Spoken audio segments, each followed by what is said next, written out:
The alarm doesn't wake you. You are already awake. It's 5:14 a.m. in Madeira, 1997. The room you share with your mother, your sister, and two brothers smells like damp walls and yesterday's bread.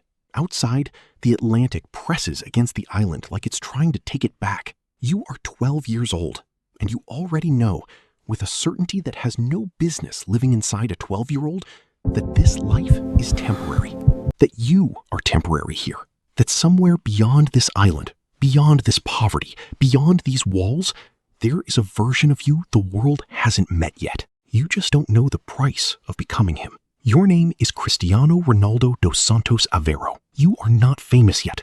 You are just fast, impossibly fast for your age, and you have a ball at your feet the way other kids have toys. The Andorinha youth coaches talk about you in whispers. The recruiters from the mainland are coming. Sporting Lisbon. The words sound like mythology. The day arrives. A trial. A real one. Scouts in coats standing on the sideline with clipboards, eyes cold and professional. They announce the rule before kickoff. The striker who scores the most goals gets a place in the academy. One place. Maybe two. Not three. Not for everyone. You look to your left. Albert is there. Albert Fantrau, your teammate, your friend, the boy who has trained beside you on cracked pitches for 2 years. He is talented. Everyone knows it.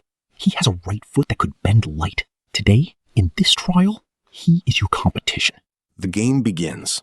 You score first. Then Albert scores with a header. Brilliant, precise, unstoppable. The score is 2-0. The scouts are writing. Your heart is a drum. Then it happens. Albert breaks through the entire defensive line. The goalkeeper is beaten. Albert is alone. Open goal, empty net, the kind of chance a boy only dreams about. And at the last second, instead of shooting, he stops. He looks up. He passes the ball across the face of goal to you. You score. 3-0. The trial ends. The scouts circle your name. After the game, the question burns out of you before you can stop it. Why? Why did you do that? You had the goal. It was yours. Albert looks at you, not with sadness, not with regret, but with a clarity that you will spend decades trying to understand. Because I know you are better than me, he says, and I know how far you will go. That night, Albert Fantrau's football career ends. He never plays at that level again. He goes home to his family, to a life far from the lights. And you board a bus to Lisbon with a bag that has almost nothing in it, carrying something invisible and heavier than anything you have ever held. You carry his dream inside yours. Sporting Lisbon's academy is not what you imagined. It is harder, colder. The other boys have better boots, better nutrition, better addresses. Some of them have fathers who played professionally. You have a mother who works herself down to the bone, and a father slowly disappearing into alcohol, a man you love desperately and cannot save. You were the kid from Madeira with the funny accent and the secondhand kit. The coaches notice your skill and your fire immediately, but what they also notice is that you will fight anyone who doubts you. Not because you are arrogant, because you cannot afford to be doubted. You train when the others sleep. You practice the stepovers alone under floodlights until your ankles ache. You think of Albert every time you want to stop. Then there is Jose. Jose Semedo is your roommate, your brother in everything but blood. He is gentle where you are ferocious, calm where you burn. When Sporting decides his numbers are not enough and they are going to release him, send him back to Setúbal, back to streets where some of his childhood friends are already in prison, some already dead. You go to the directors yourself. You are 16 years old. You tell them, if Jose leaves, I leave with him.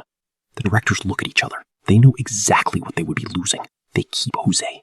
You never tell him how afraid you were in that room. You just tell him he's staying.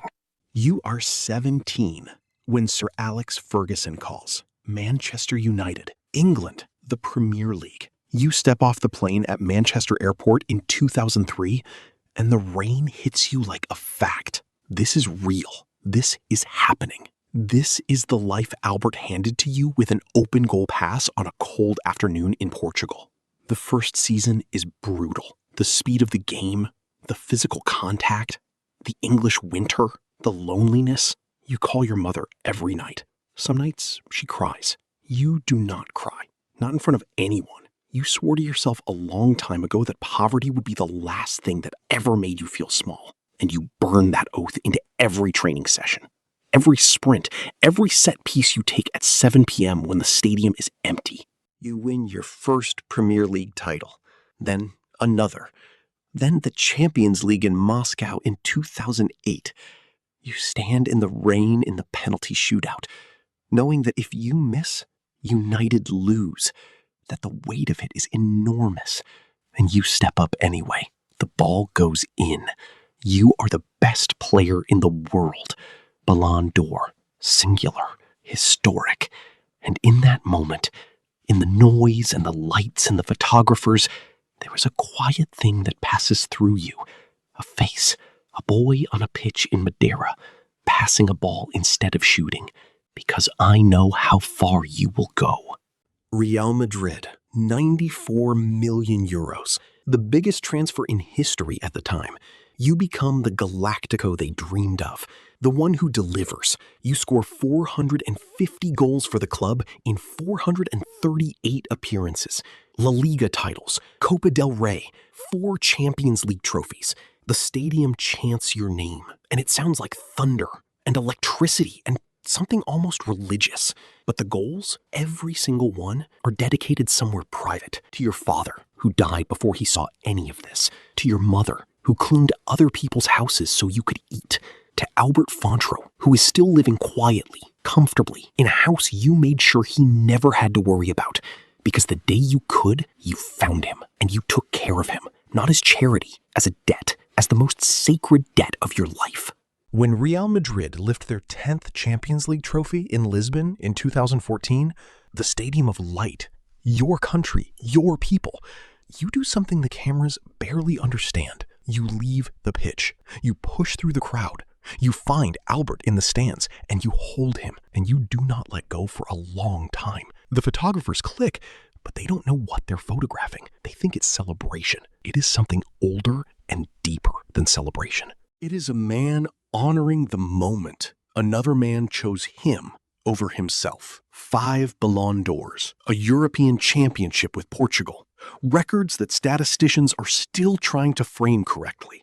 A career that spans Manchester, Madrid, Turin, Lisbon, and now the desert of Riyadh, where you play at 40 because stopping would mean sitting with everything, and you are not ready for that. People ask what drives you. They want you to say hunger or pride or competition. And yes, all of those things, every single one. But underneath all of it, there is a boy standing on a cold pitch, asking his friend why. And there is a friend saying something that will never leave you, because I know you are better than me. You have spent your entire life trying to prove he was right. You are still trying.